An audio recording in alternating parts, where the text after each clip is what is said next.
defense calls Latoshia Daniels.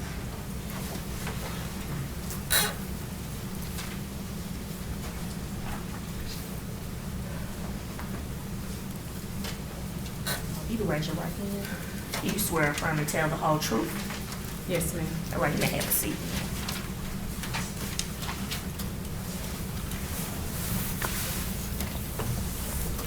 Can you please state and spell your name? Latoshia, Latoshia, Daniels, Daniels. Before we get into all of the allegations here, have you ever testified in a situation like this before? No, Is this a comfortable situation? not at all. Please let me know if you need anything, okay? I want to talk to you about, first, your childhood. Your childhood, okay? Okay. Can you tell me about your parents? My parents, my father was retired military and a minister, and my mom, she was my mother. Was your biological father the man that you called Dad? No, I was raised by my stepfather, and so I called him father, and my biological father I called Papa. Now, your the dad that you lived with, right? What did he do for a living? Once he retired from the military, he was, from my knowledge, he worked at Combs, and he retired from there. And then he began to work for the Salvation Army, where he ran the community community center where the youth would go. And so once he retired from there, he was just home, sitting on the porch and buying land and doing gardens. At any point did he become an ordained minister? He did. I was in elementary, but I do recall him becoming an ordained minister. What would you consider his reputation to have been within your community? He was highly respected in our community. Everyone knew of my father and respected him well. And did they know that you were your father's daughter? Oh yes, to the point to where, like, if anybody seen my sisters and I, they would say, "That's Mr. Briggs' daughter." It's like they knew that who we were. Did that mean something in that community to be his daughter? Most definitely, and we carried ourselves accordingly. Now, how were things at home outside of public? Things at home wasn't as what they seemed in public. My father did physically abuse my mother, and I was the one who would at nights wake up and beg him to stop.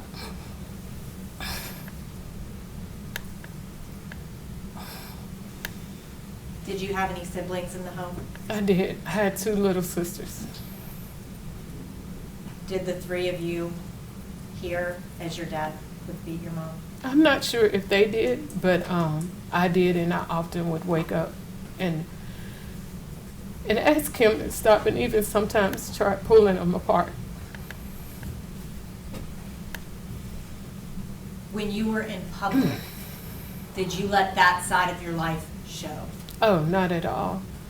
I went to school and I did the things that I was supposed to do, participated in sports, and just carried myself, I guess, in a normal fashion. Is that what was expected of you? Yes, we didn't say or tell what was going on inside of the home. Now, I want to talk to you about late in your teens, okay? When you were 17, you got pregnant. I did. What happened when you got pregnant? I shared with my dad, well, I don't know if I shared with him or not, but I was told once he found out that I needed to get married. Did you get married? I did, And was that to Rodney? yes.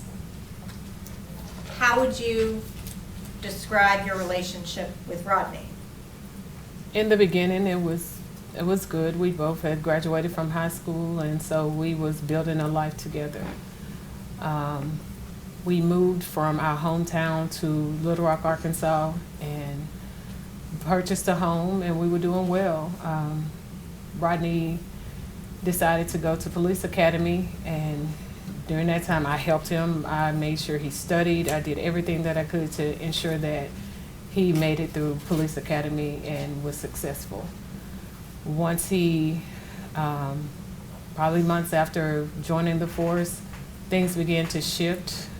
He would ask me to do certain things that I was like out of the norm, but I was in college, and so he would then say, well, you're probably gonna want somebody from college, and I didn't understand that because like I loved Rodney. I wanted our family.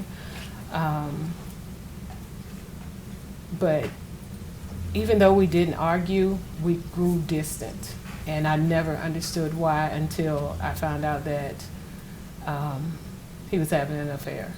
Did you actually catch him in the act? Not in the beginning, but during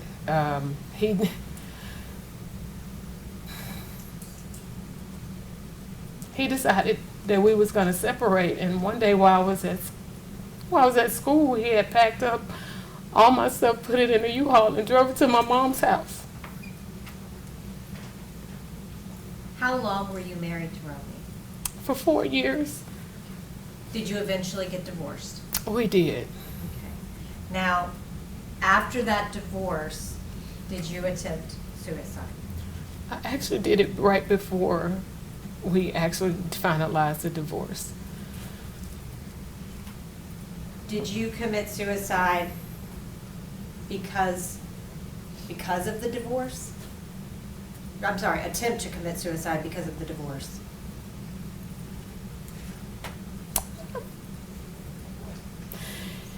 Yes, I just didn't feel like I felt like a failure. That was the one thing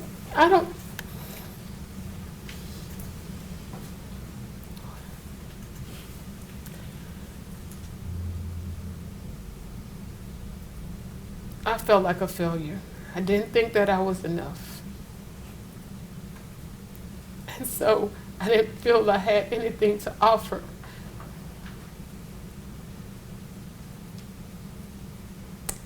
But you did go on to get an education, right?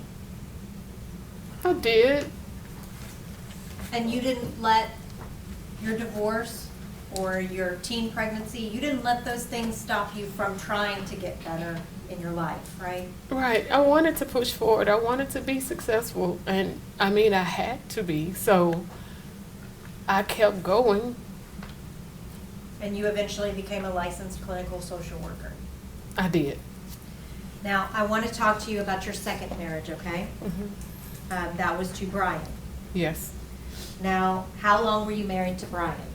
I was married to Brian for 8 years. Was that relationship positive? No. Did you feel loved in that relationship? No. Did you feel wanted in that relationship? Not at all. Would you describe Brian as being emotionally distant? He very much was so. Emotionally neglectful? Yes. Did you try to get Brian to go into marriage counseling? Yes, we had a discussion and he didn't want to do it. Did you determine that you would go get your own counseling? Yes. Did you go see a psychologist? I did not. Why? Because of the field that I was in, I just wanted, I wanted spiritual guidance, but also because of me being in private practice, I was afraid of being that individual that was getting the water cooler talk per se. Just in my field, I didn't have anyone that I felt like I could really go to and trust because I was very closed off. I didn't share my business with anybody. And so going through that and being in private practice, I didn't want to take what was my income because I needed to be able to take care of the things in my life. So I did not. But I did know that spiritually I wanted some direction. Why did you feel like you needed spiritual direction? Just from my first marriage, when I went to my dad and told him that I was getting a divorce,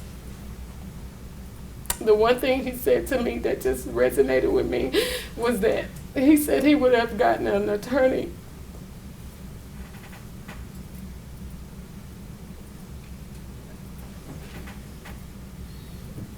I'm taking away my children, but it was all just like, I just felt like it was like a punishment from God. And so I just didn't want to be in another failed marriage. I just didn't. Did your dad consider it your failure that you got divorced? Yes. Did you seek out spiritual counseling? I did. Now, I want to talk to you about St. Mark's, okay? Do you Okay. need some water? Yes. May I approach, Your Honor? Yes.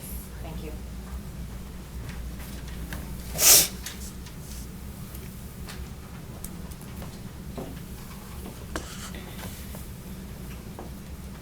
What is St. Mark's?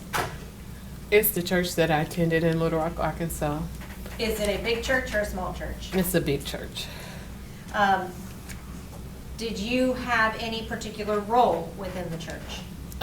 Yes, I participated in evangelism, but eventually became a life group leader.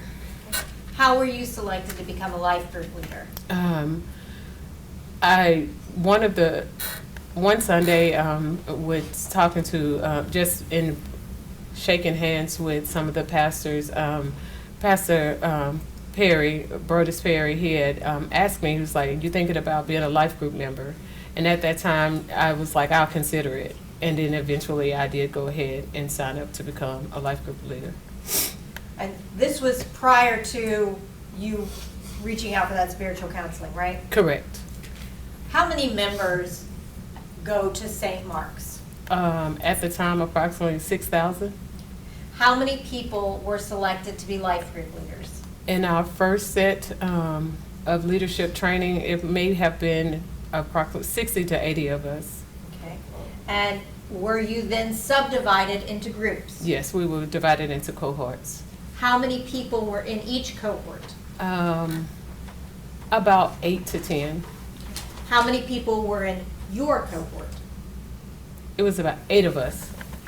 Who was the supervisor, the supervising pastor for your cohort? Brodus was our leader. Would you consider y'all's group to have been a close group? We were very close. Did you become close with Pastor Perry through that group? I did. Is that why you reached out to him for spiritual counseling? Yes, I trusted him. Now, I want to talk to you about that counseling, okay? When you approached Brodus Perry about counseling, did you explain why you wanted counseling? I did. What did you tell him? I told him that my husband and I were having some marital issues and I just needed to figure out spiritually which direction I just needed some spiritual guidance on direction. Did Pastor Perry agree to meet with you? He did. Where did y'all meet? We met at my office. Why?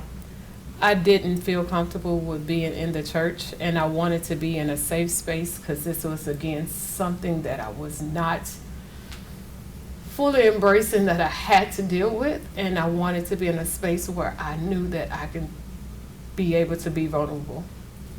During the first counseling session, what did you discuss? Everything that was going on within my marriage. How long was the first counseling session? It was about 2 hours. Were you emotional during that process? Yes, Were you open? I was. Did you tell him very personal, private things? I did. How long, well, at the end of that session, did you determine at that time that you were going to ask for a second session? Yes. How long until you had a second session?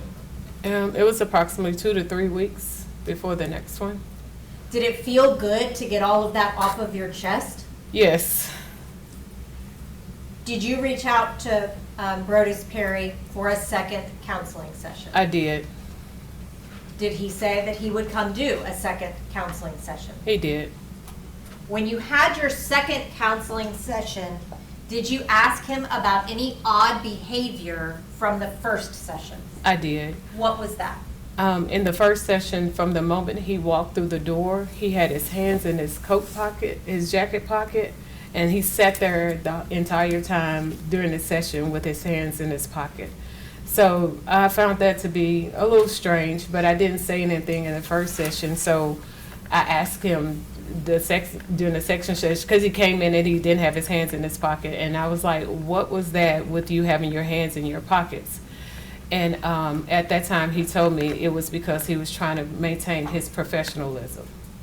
Was that the first time that you had any indication that he might be interested in you? That was the first time.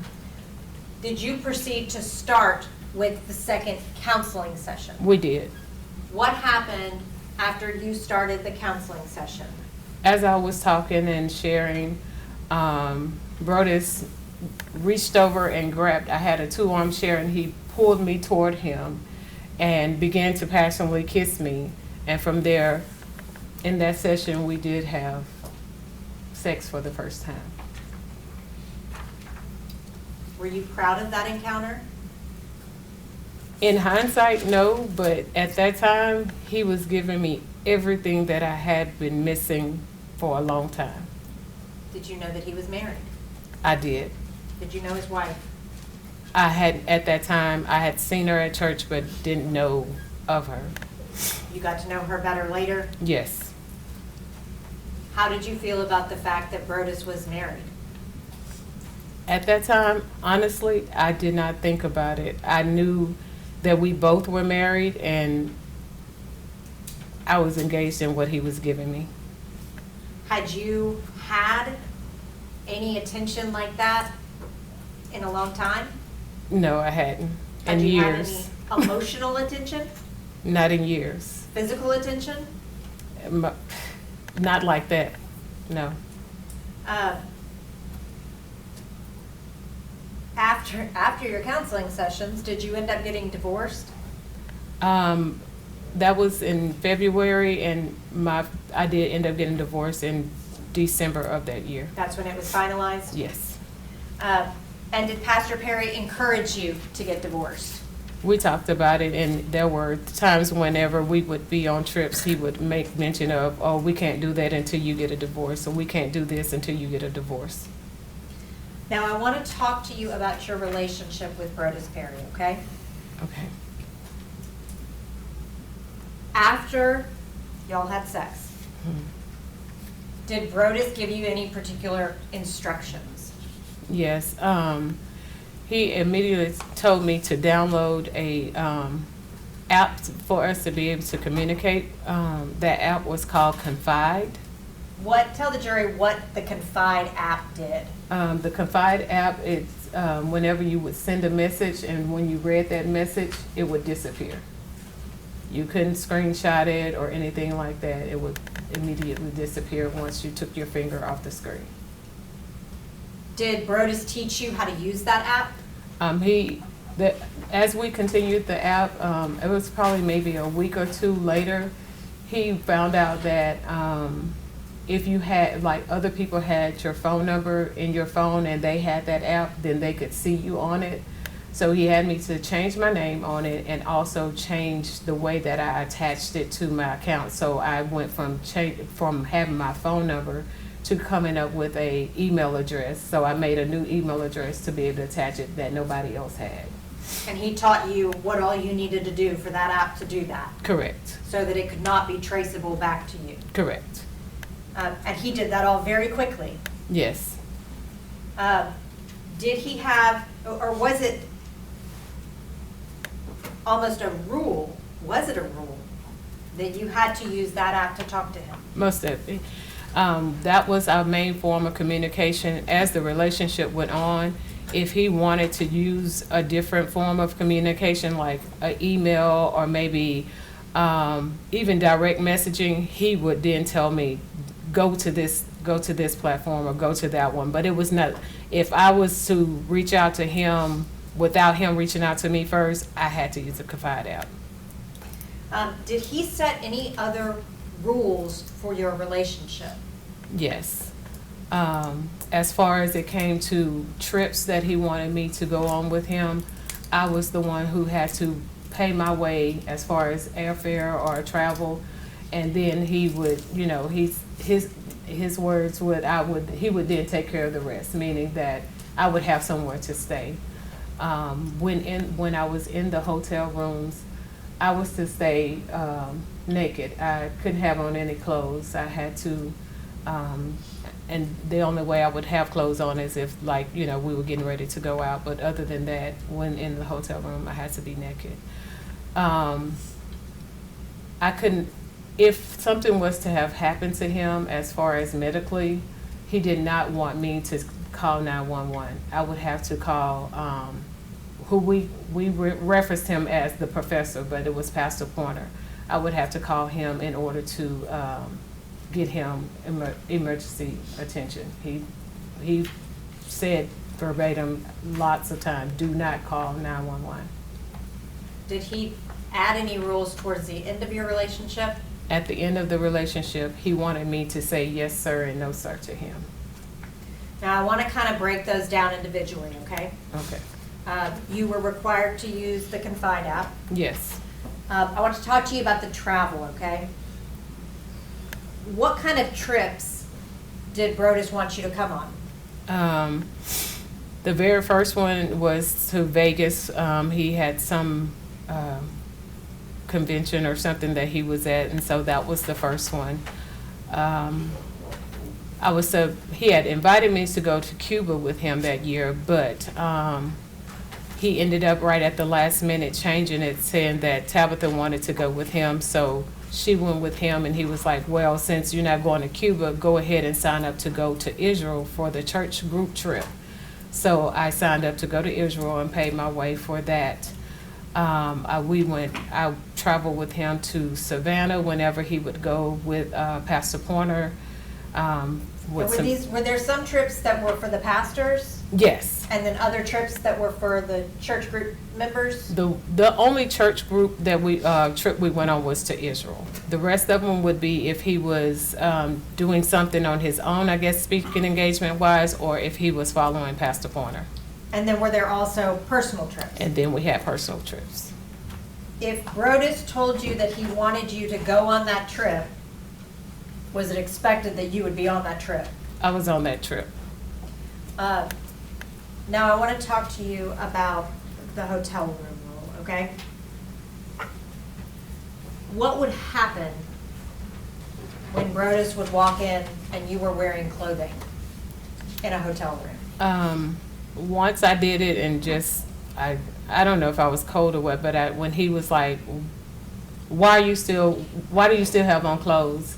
And when that happened, he withdrew affection from me. Like he was very cold, didn't want to be intimate until after I got undressed. But even then, it was then like a punishment I had to wait for him to decide that he was going to then give affection. Now I want to talk to you about Pastor Pointer, okay? Okay. You called him the professor. Yes.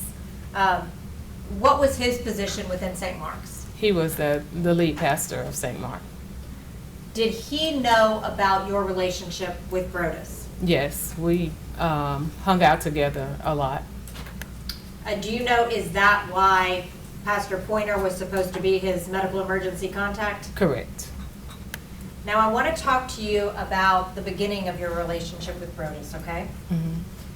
How would you describe y'all's relationship at the beginning? At the beginning, it was, I'm gonna have to say, amazing. I felt beautiful. He showed me so much attention. We did all kind of things together. It was, I mean, like, even we gelled intellectually. It was a great relationship. Everything that you didn't have before? Everything I didn't have before, even to the fact I show up in my office and he had me a dozen of roses sent to me. It was just like everything that I wanted, everything that I even shared with him that I didn't have, he was giving it to me. Did you also give him things? I did. What kind of things did Brodus like? As the relationship progressed, he got into cigars, and that was a big thing for him, to the point to where he had someone to draw him up a logo, and then I selected the name, so he became the Smoking Savant. And so the more expensive the cigar, the better for him. Then it went from cigars to bourbon, and he had to have the best of the bourbons. Did you buy him the best of the bourbons? Yes, I did. Did you buy him the best of best of cigars? I did. Did you buy him other things? He wanted this Toomey briefcase for work. I think it was like $400. I got him that. He was working out, and so he needed more workout clothes, and so I purchased him like $400 worth of gear in Nike gear. There was a time when he wanted to redo his closet and get some things organized, and I bought all the organization things to make sure that whatever he needed, I did it so that he could be good. Did he also expect you to do that? It got to a point to where it did become an expectation. At the beginning of your relationship, at some point, did Tabitha go to Florida? Yes, in 2017, it was around, I think, October. Brodus said that he had sent Tabitha back to Florida and that they were separated. He said that he just needed, he was feeling this urge of, he had this thing of saying that he was always wanting to be single. He never knew what it meant to be a single man. And so in that instance, he was sending her back so he could explore that to some degree. Did he indicate to you that they were separated? Yes. How long was she in Florida? At least to after Christmas. So over a month? Yes. 2 months? Yes. And during that period of time, were you staying with him a lot? Yes, I stayed probably about 3 or 4 nights with him during that time. And we also went out of the country. Now, I want to talk to you about when y'all would travel together, kind of what you would, or I'm sorry, not when you traveled together, the things that y'all would do together. Okay. Travel was one of them, right? Yes. And did you both get interested in bourbon? I did start eventually tasting them. He would always ask me to taste and try to figure out the notes or the different contents of them, but it wasn't something that I just enjoyed. What about cigars? Again, I did begin to smoke certain cigars. He picked out one that was better for me than the others that wasn't too strong. Did you go with him to cigar lounges? Yes. Everywhere we traveled, we would find cigar lounges. Did you actually pay his dues to cigar clubs? The first, I paid 2 sets of dues. The first set of dues was at Dave's and Sons, and those weren't that much. And then the second one was at a club called 1836. Were those expensive? They were $125. A month? Yes. Did he ask you to pay that? No. You just did I to did make him because- happy? Yes. Did you engage in any physical activities together? We ran together. We eventually began cycling. He got upset with me because I did not purchase his bike. I was like, I can't afford your $2,500 bike and mine, and that did cause him to be upset. But he eventually got his bike and I got mine, and we joined a cycling club together. We also exercised together. We would go swimming. So we did those things. Around those kind of activities, did you have any particular rules that you had to follow? Now, if we were at the cigar lounge and we was not hanging out with a certain group, he would have me to call a certain individual to invite her to come so that it looked like it was more of a church thing than it was just he and I hanging out. And that was just kind of the case even with the running. It was going to always be somebody from the church, even though they didn't know they were a third party. It was the way of being able for us to still be together, but it not look like it was just us together. It would always be someone from the church. And who made that rule to have somebody else always there? That was him. I want to talk to you now about ethical non-monogamy, okay? Yes. Did Brodus talk to you about ethical non-monogamy? Yes. Was this a lifestyle that he was interested in? Yes. Can you tell the jury what Brodus told you about ethical non-monogamy? What is it? It is where individuals are able to have multiple relationships, but everyone in the relationship must consent. Did Brodus tell you that he had talked to Tabitha about ethical non-monogamy? He did. Did he tell you that Tabitha had said she was comfortable with it, but he just hadn't told her about you yet? He said that she had given him permission to be open on his side of the marriage. So she was not allowed to be open on her side. Correct. But he told you that she had given him permission to go outside. Yes. But he had not told her about you, to your knowledge. No, not to my knowledge. Did Brodus ever give you a book to read? The Ethical Slut is the book that he wanted me to read so that I could have a more foundation and knowledge of this lifestyle that he was wanting to be in. Did you read that book? I did. Were you interested in the lifestyle espoused by that book? No, I was not. How soon into the relationship did Brodus Perry start discussing this concept of ethical non-monogamy? Actually, it started, so we were just having conversations about things in life that we wanted to do, bucket list type of things that we were curious in. And at that time, he was like, one of the things I want to do is have a threesome. And I was like, yeah, no, that's nothing I've ever thought about. But he was like, well, I've had one before, but I paid for it. And this time I want to have one where I don't have to pay for it. And so he began to speak about, the term he would use is Tabitha and I being sister wives. Didn't quite know what that meant, but as things went on, he would start to talk about me watching them have sex. And he was like, but I think she'll be on board with it, just give it time. But so this would be the dialogue.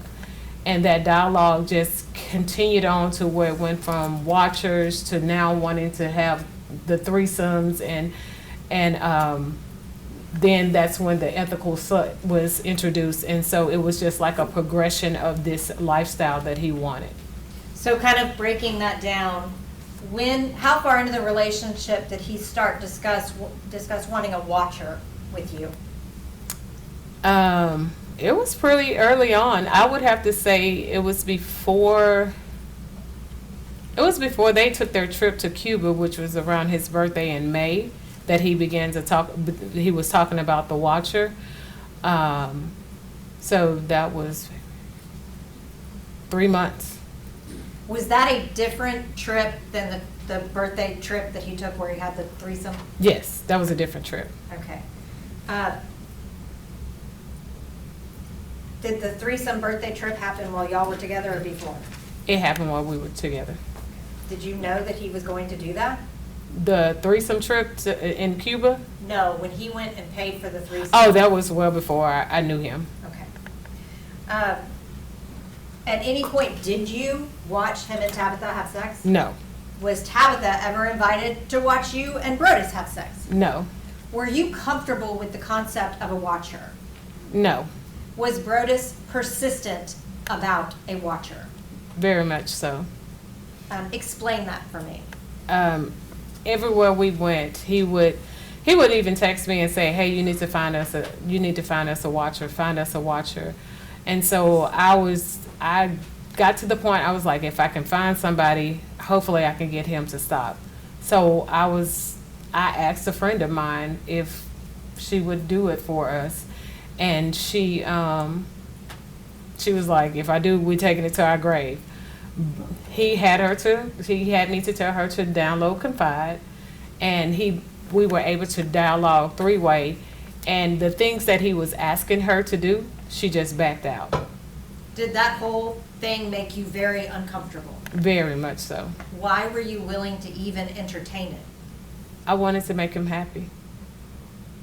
So now I want to talk to you about Brodus wanting to expand the ethical non-monogamy.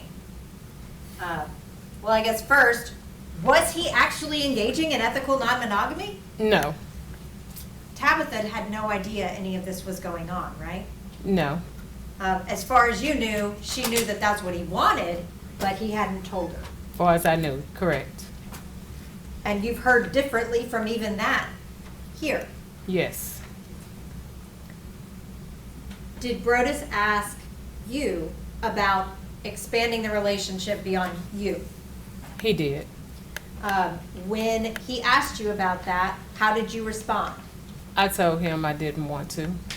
Did he tell you, well, my wife's on board with it, so why isn't my girlfriend? That's exactly what he said. Did that cause problems between you and Brodus? At first, no, but as it continued to go on, it did. Especially after he joined like this, he called it a book club, but they met on Marco Polo talking about the book, The Ethical Slut, and so the more that he engaged in that, it became to where it was, because he was more like, why are you not on board with this? And I'm like, why would I be? Like, it doesn't make sense, because we already have limited time together, so why would I say, yes, you can be able to be with multiple women? And so it was that part, it was hard. Did you love Brodus, Mary? I shouldn't have, but I did. Were you in love with Brodus Perry? I was. Were you wanting to build a life with Brodus Perry? I wanted what we had at that time, yes.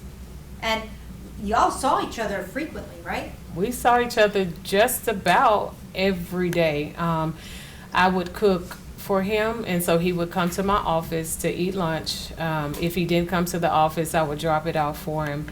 But it got to the point to where he knew my code to my office, so he would just come in. He knew where to get his lunch, warm it up, and if I had a session, of course, he would wait out in his vehicle, but other than that, he would come in and we would sit there and have lunch every day.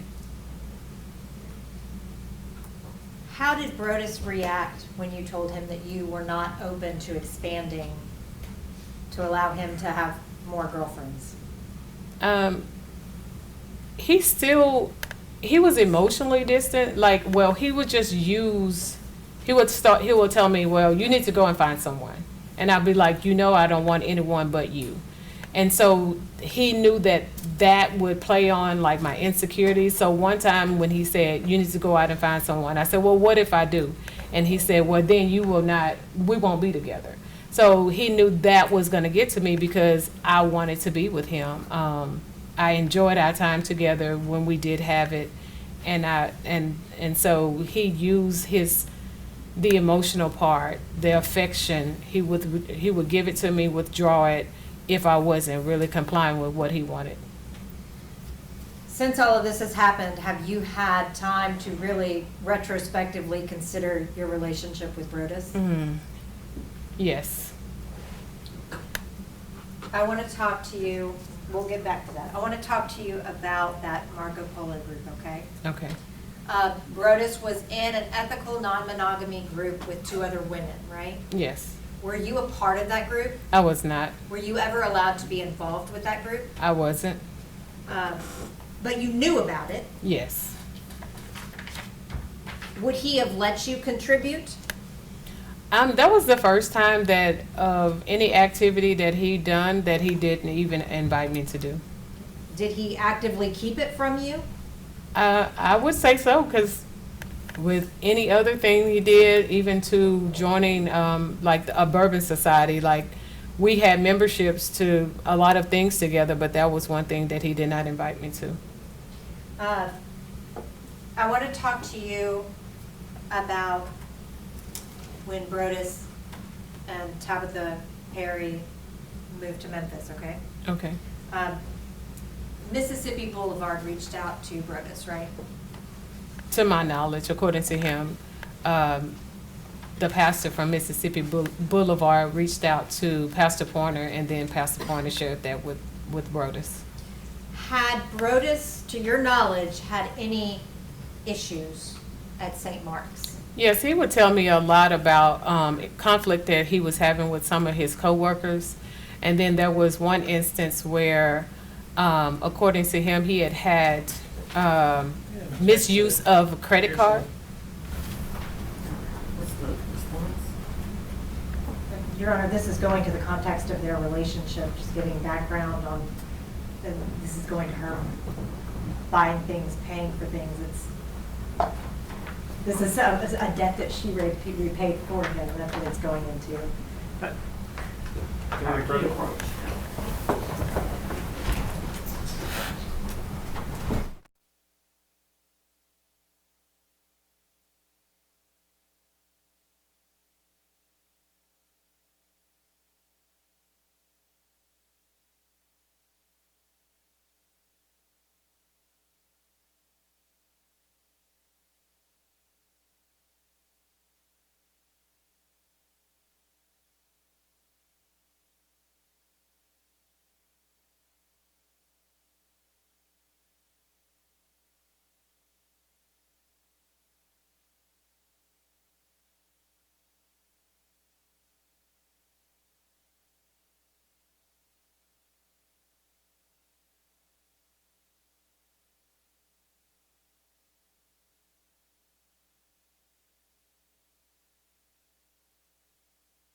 Daniels, I'm going to rephrase my question a little bit, okay? At some point, did a situation arise where you had to pay back money to the church for Brodus? Yes. How much was that? The debt was $2,500, but I ended up getting him $2,300, and he got very upset with me about it. Why did he get upset with you about it? Because he wanted me to do the full price. And that was not your debt, right? No. So, did Brodus talk to you when this other church reached out to him? He did. Did he discuss with you whether or not he should accept it? Yes. What did you tell him? I told him I thought it was a great opportunity for him. Why? Because of the things that was being shared to me, that some things he was dealing with within the employment at St. Mark. I thought that would be a great thing for him. So he sent me his resume, told me to change it to performance-based, and I did that, and he went to the interview. Is Mississippi Boulevard a prestigious church? To my knowledge. And you're not from here, right? No, You've never lived in Memphis? I have not. Did he eventually, to your knowledge, accept that position at Mississippi Boulevard? Yes. Did the church have a going away party for Brodus and Tabitha Perry? I planned a going away party. Actually, he had two. He had one at the Cigar Lounge and then one for the church. Who planned the party at the Cigar Lounge? I did. Who planned the party at the church? I did. Who paid for the majority of the gifts? I did. And then he gave me a backstory on how to be able to elicit money from the other members of the church so that he could have a certain amount of money for when he left. What do you mean? Like it was, hey, reach out to the life groups and tell them, I'm going away and we're going to do monetary gifts. So that's what I did. Did he get monetary gifts from that? He did. Before Brodus left, did he give you his new address in Memphis? Yes. Now, I want to talk to you about after they moved, okay? Okay. Did your relationship with Brodus Perry continue after he moved to Memphis? Yes. Would Brodus come back to Little Rock? He would. Do you know why he would come? Why he would come back? Yes. The main reason why he would come back is because of his orthodontics appointments. And then also he was building up a business and a consulting business, and he was beginning to he had one client that he was coming back to begin to do some consulting with. What would happen when he came in town between the two of y'all? We would meet up at the hotel and hang out. I want to, and was that he would come in town and he would contact you? Yes. And y'all would get together? Yes. Now, I want to talk to you about April the 15th. I'm sorry, not April the 15th, March the 15th of 2019, okay? Okay. Did Brodus come in town that day? He did. Did he text you? He did. Did you meet him at the hotel? I did. Do you recall what hotel? I think it may have been Spring Hill. What happened after you went to the hotel? The first time I went to the hotel, it was, just a drop off. He had asked me to bring him, to go buy him something to eat and to stop by and get him some bourbon. After I brought that to him, we made an agreement to meet up later on.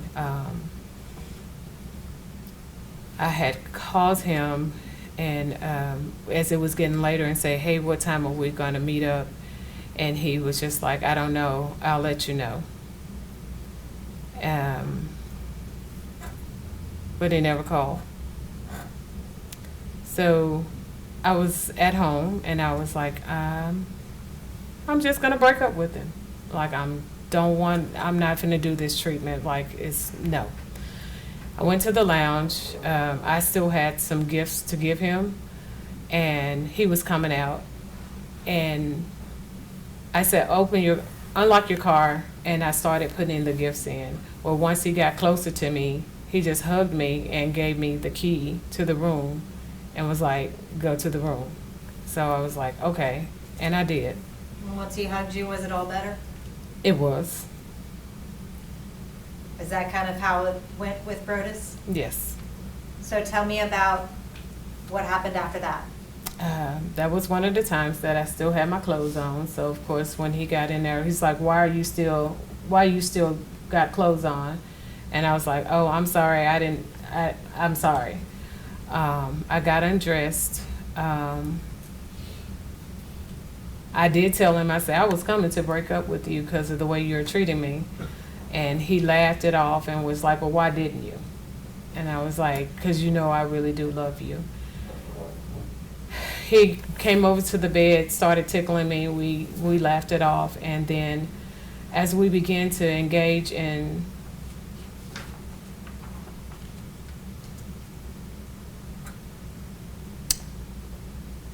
what I thought was going to be lovemaking, was not that night.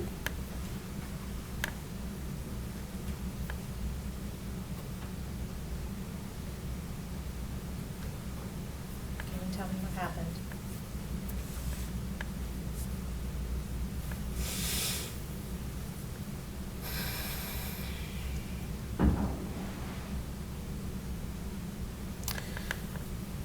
As I was performing oral sex on him, he began to thrust himself inside my mouth really hard.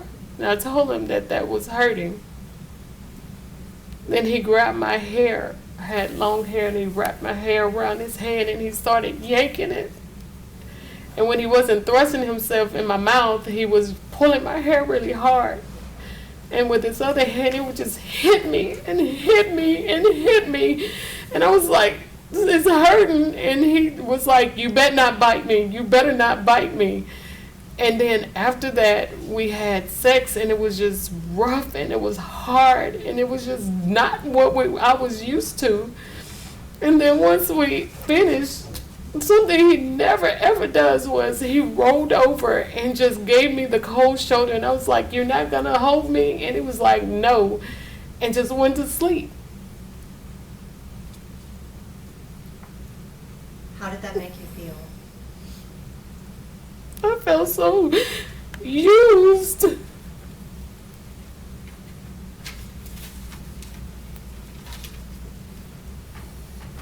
Did that affect you emotionally? Yes. I was just like, what has always happened to me?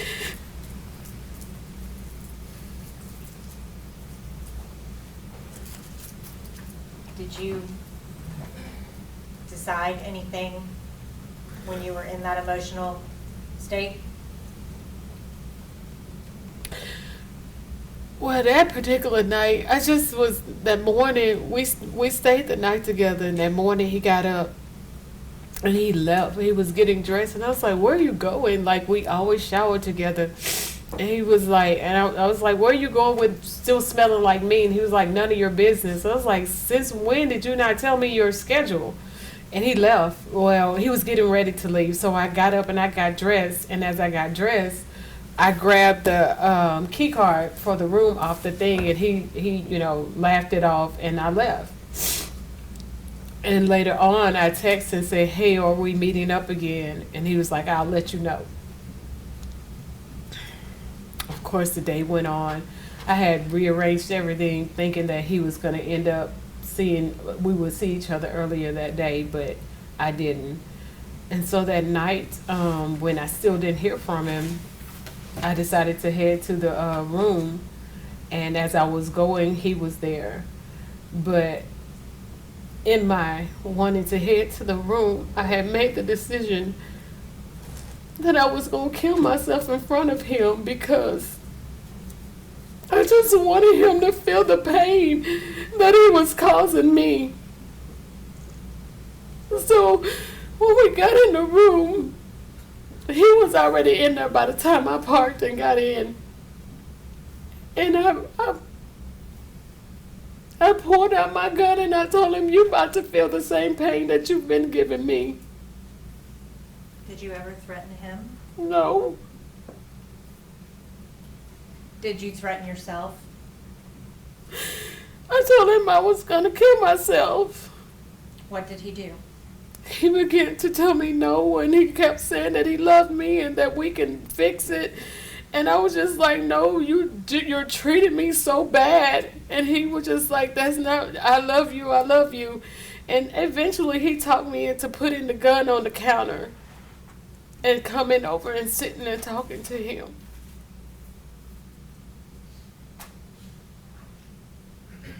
Did that restore a reason for you to live in that moment? It did. Was this the first time that you had gotten to the point of hopelessness, that you felt like you needed to kill yourself? Not in a relationship, no. Have you struggled for a long time with depression and suicidal ideations? Yes. After Rhoda's convinced you to put down the gun, did he take the gun away from you? No. Did he take the gun from the counter? It wasn't until I got ready to leave when I went back to try to get it, and then he pushed me out of the way and he got it. He didn't want you to be able to leave with the gun? No. And was he worried what you would do with it? Yes, but he made me promise to meet him the next morning at the lounge. Do you know where he put the gun? At that time, I did not. But he kept it from you, right? Yes. And you later found out that he had placed it in a locker at the cigar lounge? Yes. After that happened, did you realize that you needed a little bit of time? Yes. What did you do? I made a plan to go and be with my friend. She is a therapist, but I wasn't. I just needed to get away, and she had an extra room, and so I just told her that I needed her to watch me and to just be there if I needed her. And was she in Little Rock? she lived in Pine Bluff, Arkansas. So how far away from Little Rock? About a 45-minute drive. Is she someone that you also worked with? Yes. At that point in time, were you pretty desperate for? Yes, I even was gonna go and be with another friend of mine who was a clinician, but she lived in St. Louis. But she then, by the time it was for me to leave one friend to go to her, was then going through some marital issues herself, so I decided not to go to her house. During the time that you stayed with your friend, were you speaking with Brodus? Very limited. When you got back to Little Rock, did you resume speaking with Brodus? I did. Were y'all still together at that point? Yes. I want to talk to you about April the 4th, 2019, okay? Yes. Can you tell me about the text that you got on April the 4th? I had sent our regular good morning text. I didn't hear anything from him that morning. And then later in the afternoon, I seen what he had responded. And so I opened it up. And it said, I think our time is up. So he had broke up with me via disappearing text. How did that make you feel?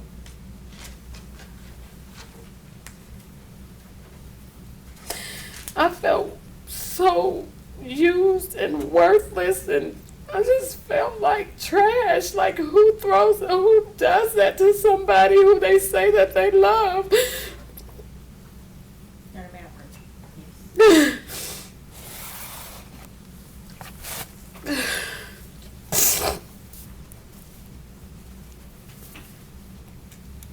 How did you react after you read that?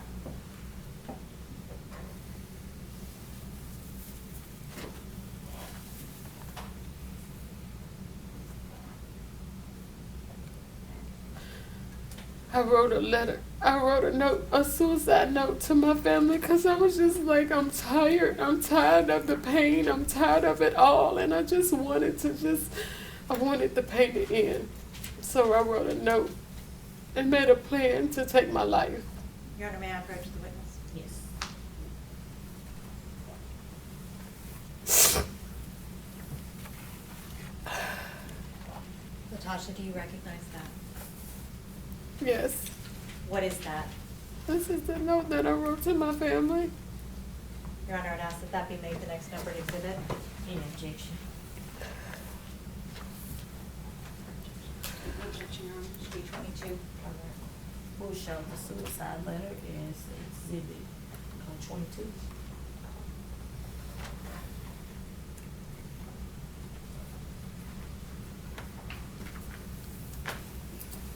Latasha, can you tell me the date and time of that letter? April 4th, 2019 at 3:14 p.m. Can you read that letter to the jury?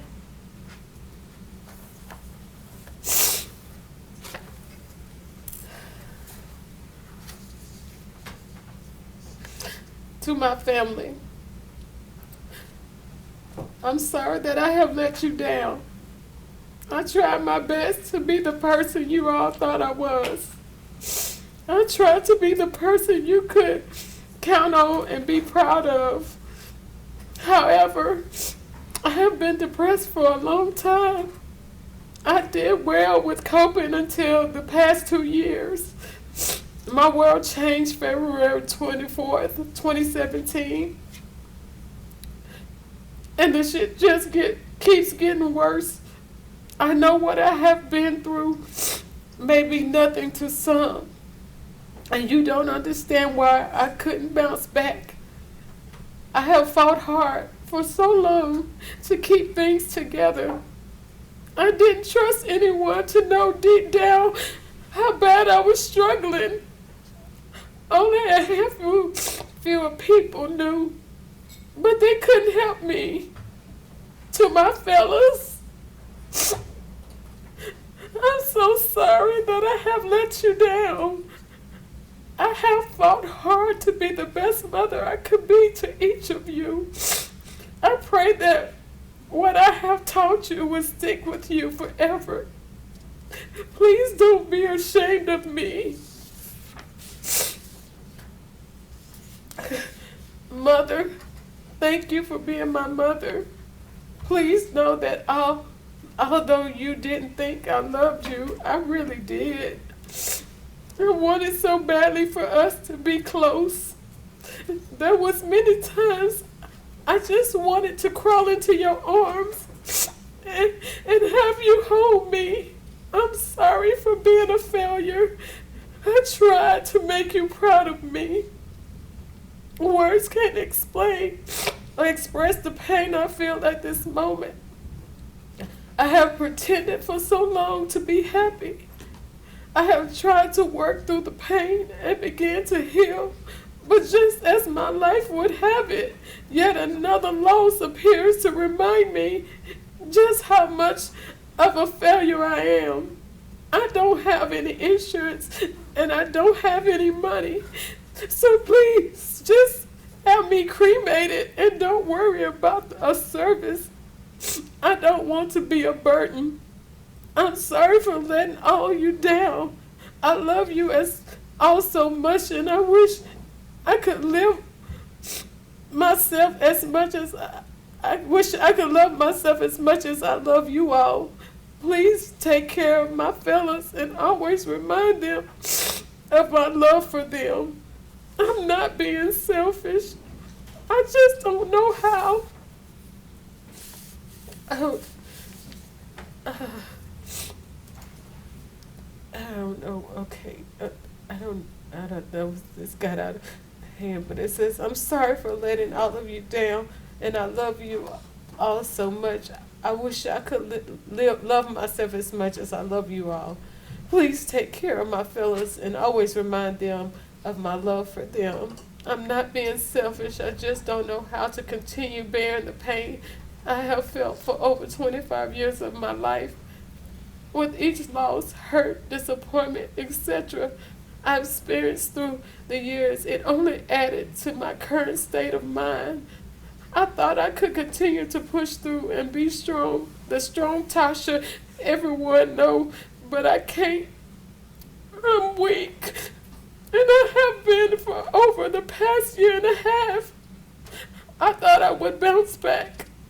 I prayed consistently, but I guess God no longer hears my prayers since I wasn't doing His will. I'm not perfect. I've messed up so many times in my life. The thing I wanted to be the most successful in, I messed up not once, but twice. Well, really 3 times. I will leave that for you all to find in my journal.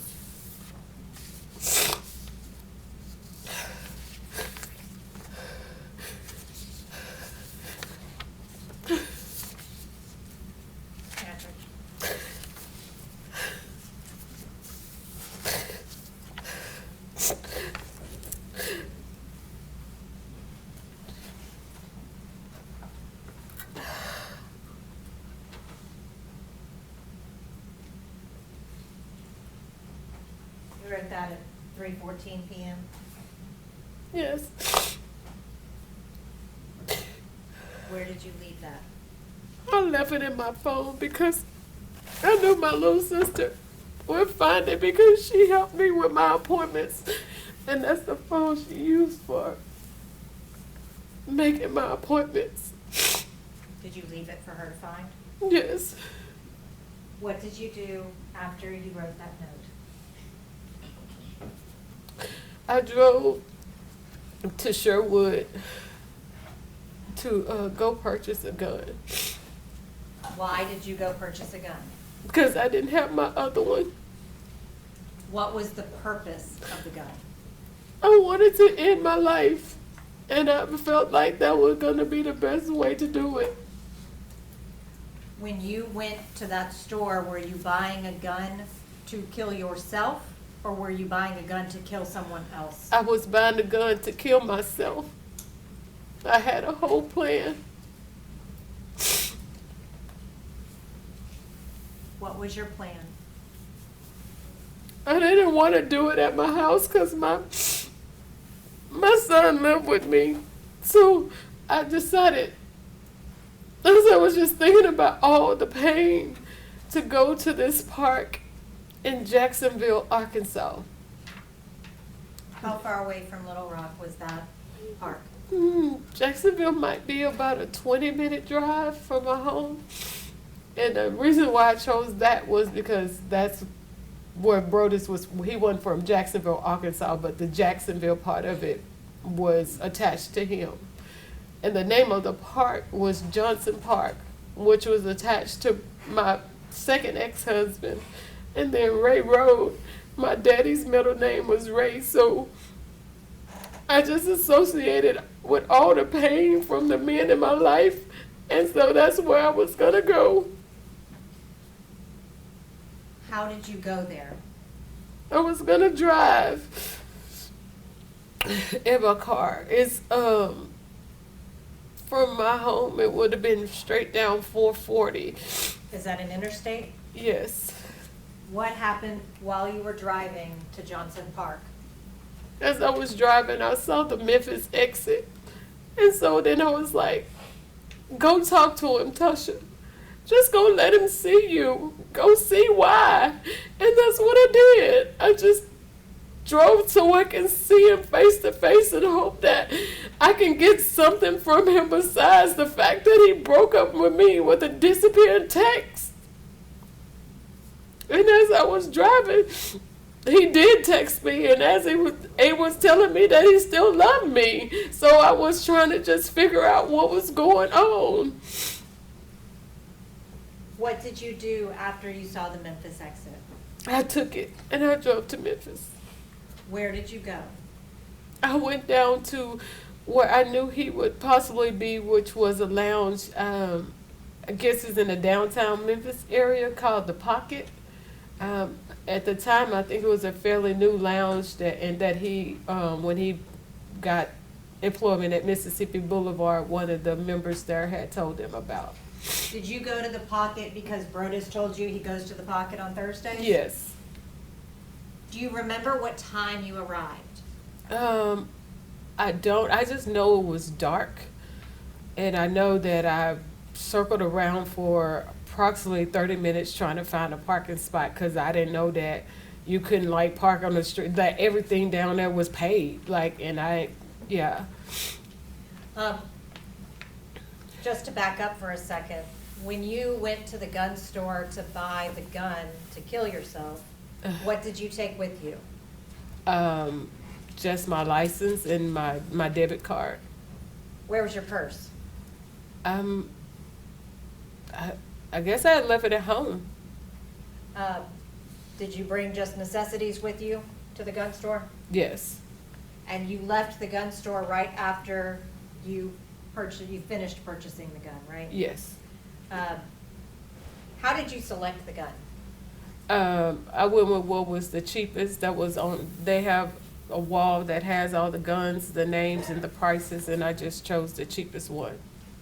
How did you select ammunition? Whatever the guy told me to get, I got it. Cause I was about to walk out the store till he was like, do you need ammunition? I was like, oh yeah. And so he told me whatever he recommended, I was like, yes.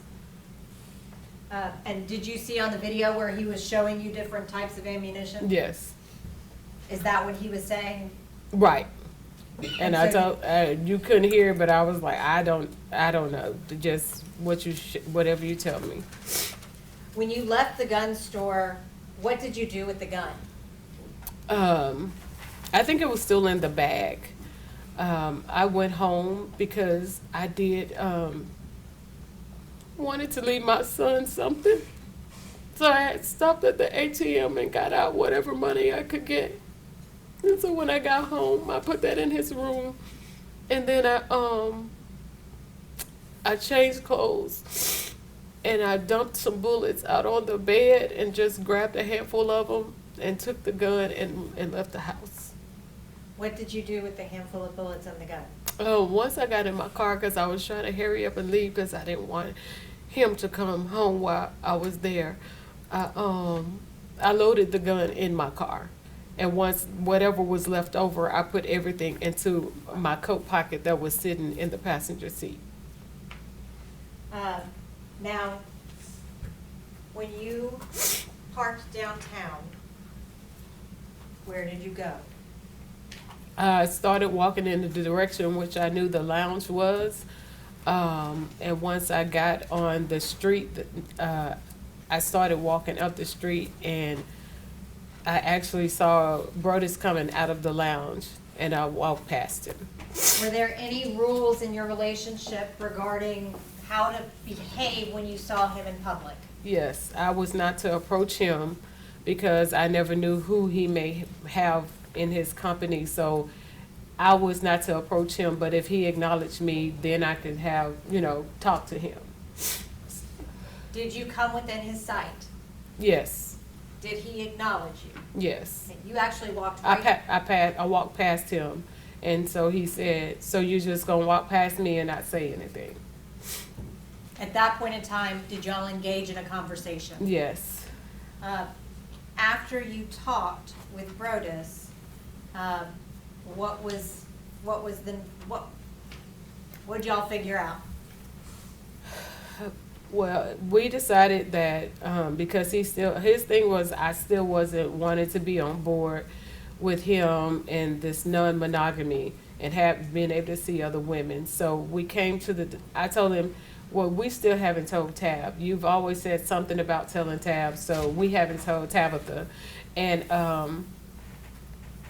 he said, okay, we'll tell Tabitha. He told me to go to the apartment and just talk to her about tennis until he got there, and that once he was there, we would tell her. He had to go to his boss house to drop off something. And so he gave me a backstory as to what to tell her if she asked me while I was in town, and we left. But before leaving, we came to the resolve that once we told Tabitha about the relationship, we had a trip that was planned to go. We was going to Kentucky. If she said yes, then that would be a new start, a fresh start. But if she said no, then that would be the trip that we would end. Did Brodus indicate to you that he was going to tell Tabitha while y'all were at the apartment Yes. about your relationship? Yes. And what would have happened, or would you have been allowed to tell Tabitha without his okay? I didn't know. What, would you have been able to continue a relationship with Brodus if you had done that? No. So I want to talk to you then about when you left downtown, okay? Mm-hmm. Where did you go? I put in the address that he had given me, and so that address did say Collierville. I didn't know how far away it was or anything. I just placed it in the GPS. Do you remember what time you arrived at the apartment? I know it was late. I just remember when we were there and we were talking, I remember the news coming on. Probably around 9 o'clock? Yes. So you left Little Rock, Arkansas at approximately 5 o'clock, right? And drove to downtown Memphis, right? Yes. Yes. That takes about 2.5 hours? Yes. How long would you say that you were talking with Brodus? We talked for a while because I remember the valet pulling the car up a ways and getting out, and just because he was sitting in there waiting on him and we never did, so he just pulled it up and we continued to talk. So then you left downtown, it was dark, Yes. drove to Collierville. Yes. What did you do when you arrived at the apartment? I circled around because I couldn't, it was dark and I really couldn't see like numbers or anything.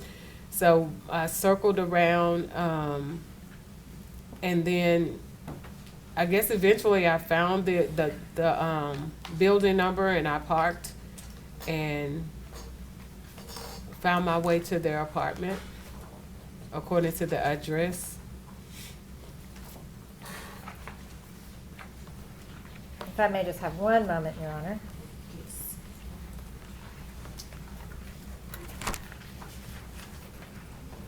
This is part of Exhibit 12.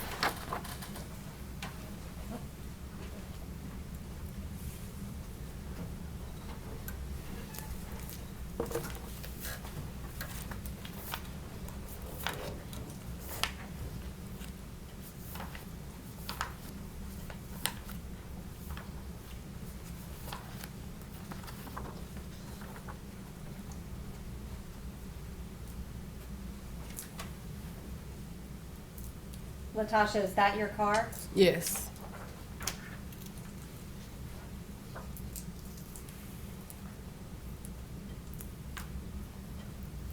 Is this also a photograph of your vehicle? Yes. Which vehicle is yours in that picture? The silver one?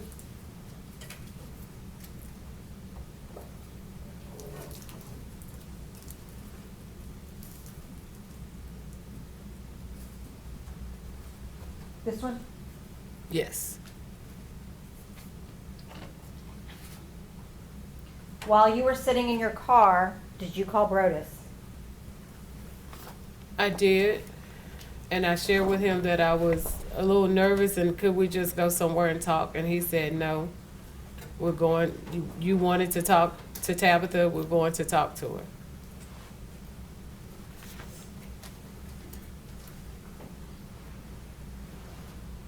Did he answer every time that you called him? I didn't call him a lot, but I did that night. Before you walked inside, was there a time that you called him and he didn't answer? No, Okay, not that you recall? not to where I called. After you had talked to him and he said, no, we're gonna do this, what did you do? I went to the apartment and knocked on the door. Were you wearing your coat? Yes. When did you put on your coat? When I got out of the car to go to find him at the lounge. Is that when you were walking around downtown at night by yourself? Yes. Did you ever take your coat off after leaving downtown? No. When you left downtown, how would you describe your feelings? I was a little hopeful. I was like, okay, maybe, we can get some resolve. We can get back to normal. And so that's what I was focused on. And when he insisted on telling Tabitha, did you get even more hope? Yes. So what did you do? Did you get out of your car? Yes, I got out of my car. Were you still wearing your jacket? Yes. Did it register to you that you had a gun in your pocket? It did not. Did you go to the apartment? I did. What did you do when you got to the door? I knocked on the door. And I can't remember, but I ended up bending down. And that's when she said, I'm not going to open the door for someone I don't see. And so I knocked again. And that's when she was like, Tasha, is that you? What do you mean you bent down? I don't know if, I couldn't remember if it was time or sure or something. I just remember bending down, which is why she didn't see me when I knocked the first time. You just don't remember? No, I don't, yeah. Who answered the door? Tabitha. What did she do when she answered the door? She, once she opened it, she embraced me and said hello and welcomed me in. Did you go inside? I did. Where did you go when you went inside? She positioned for me toward the couch, and she sat on one end and I sat on the other. And that would be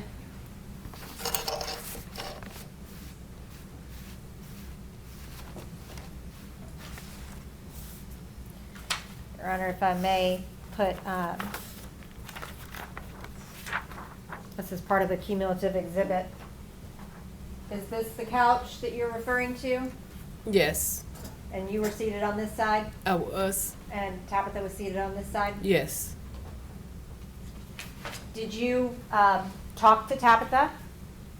Yes, we talked. We talked about tennis, but right before we kind of got into the tennis talk, she had made a phone call to Brodus. And what did she say to him? She told him, she asked how long it was going to be before he got there. And then she told him she had a surprise for him. When Tabitha let you into the apartment, did she close the door behind you? Yes. You and Tabitha were sitting alone in the apartment with a closed door, right? Yes. Would anybody outside of the apartment have been able to see in through that door? No. How long did you sit talking with Tabitha? Again, I know the news ended up coming on, so maybe 15 minutes or so. At any point, did you pull your gun out and threaten Tabitha? No. At any point, did you verbally threaten Tabitha? No. At any point, were you trying to hurt Tabitha? Not at all. Were you happy to be there about to have this conversation with Tabitha? Yes. Was Brodus there yet? No. Now, I want to talk to you about when Brodus Perry arrived, okay? Okay. When he walked in the door, could you see him? Yes.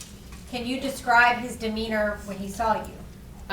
When he came in, he didn't look surprised or anything, which is what I thought he would do since he knew I was going to be there. But he was just like, I think Tal was like, surprise. And he was like, this not a surprise. I thought you had some keto cookies for me. And from there, he was like, what are you doing here?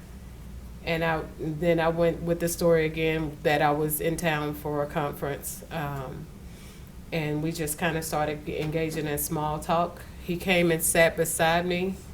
And then after about a minute or so, was like, would you like a pour? What is a pour? A pour is some bourbon. Did you accept the pour of bourbon? I did. Where was Brodus seated? He was approximately a foot or two from me. I'm putting back up from the cumulative exhibit. That blue chair? This blue chair right Yes. here? And you were seated here? Yes. And Tabitha was still seated here? Yes. After you accepted the pour of bourbon from him, did he make any comments about you drinking? He came back and sat down, and as we were talking, he would make references to me drinking and would say, well, I think you're gonna have to stay the night. So I'm thinking, okay, well, this is about to get into this conversation. But he never would give me eye contact. But he would continue to make, it's like, we have to clean out the bed in there because it has a lot of clothes on it. And, but I'm still looking at him to get, like, to see where you going with this. But he never did lead into the conversation. He actually started asking me questions like, so where are you staying in Memphis? And I'm like, that wasn't part of what you told me you was going to say. So I don't know Memphis. He knows I didn't know Memphis. And so I didn't know what to say. I finally said an Airbnb. And then Tabitha was like, where? And I was like, downtown. And then that conversation ended.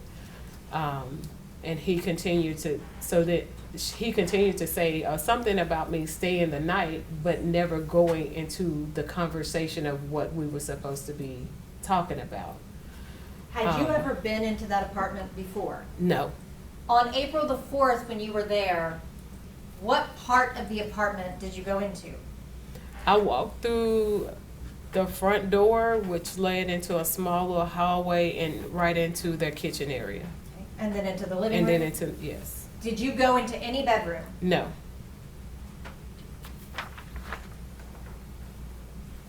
Your Honor, this is part of the cumulative exhibit 13. Did you ever go into the guest bedroom? I did not. What is all over the bed in the guest bedroom? Clothes? Had you seen that? No. But those are the clothes Brodus was talking about? Yes. When he was talking about clearing off the bed, you sleeping over, did you think that was his jumping off point to talk to Tabitha? I thought so. How were you feeling at that point? Very nervous. Were you also excited? I think I was more nervous because I just didn't know which way it was going to go, but hopeful. At some point, you lost hope, Yes. and you said you were going to leave. Yes. Why did you decide to leave? I saw that it wasn't going anywhere. Like I said, he was not giving me eye contact. So I knew, or I felt like he had changed his mind. And I just didn't want to keep sitting there feeling, at that point, stupid. What happened after you said you were going to leave? Tabitha got up, he got up, and so she began to tell me about watching for the police, because I had been drinking. Had you drank a lot? No, not at all. But she still was just letting me know.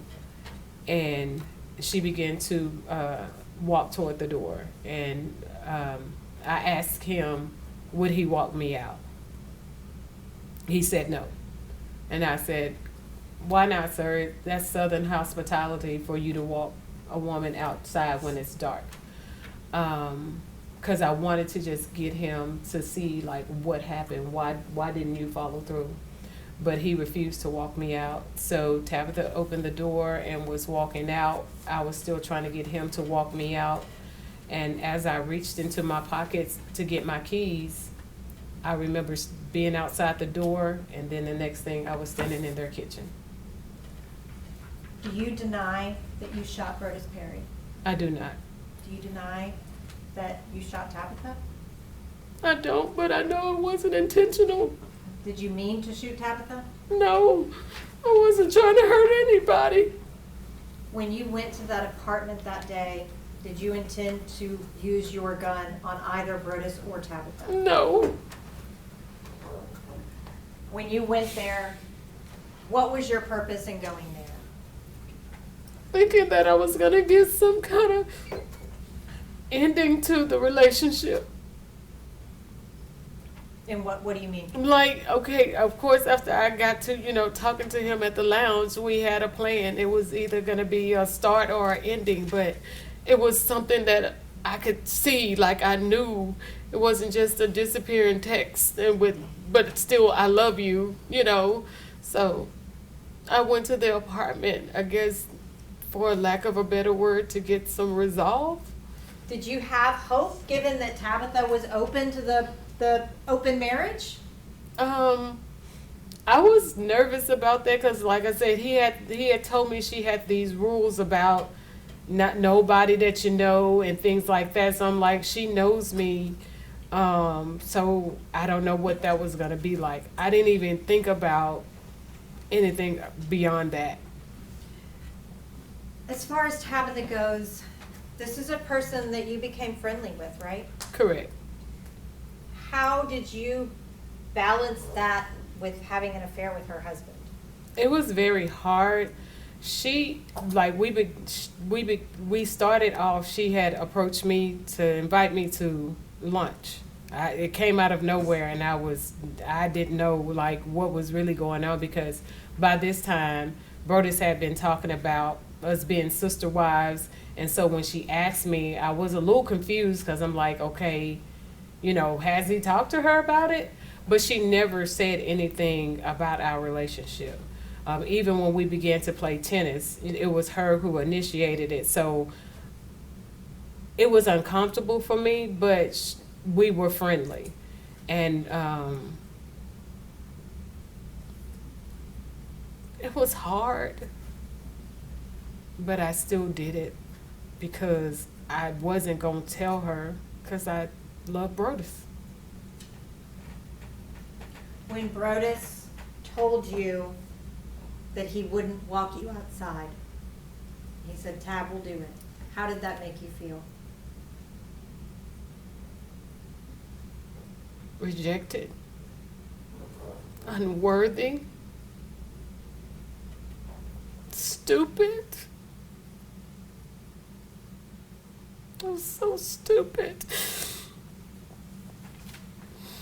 And it hurt so bad. Were you angry or were you hurt? I was hurt. Were you thinking clearly when you pulled the trigger? No, Were you reacting to that situation? yes, Was that a traumatic situation for you too, in retrospect? oh yes. I hate what happened. I'm so very sorry. I never wanted to hurt anybody. I've spent most of my life helping. I never would intentionally try to hurt anybody. Did you ever plan to kill Brodus Perry? Never. When you drove to Memphis, were you driving to Memphis to kill Brodus Perry? No. Why did you drive to Memphis? I drove because I just wanted to see him. Why? I wanted him to explain why he did that. Did you hope he would say, we can be together? Yes, Did he give you that hope when you went to the apartment? he did. Did he yank that hope away? He did. Did As you, he often did. did you break in that moment? I shattered. Did you ever intend to hurt Tabitha? No, Did you even realize that you had shot her? no.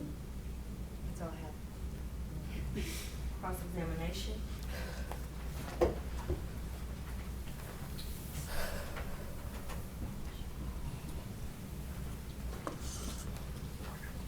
Ms. Daniels, I'm going to take you back to April 4th, 2019, at around 4 o'clock.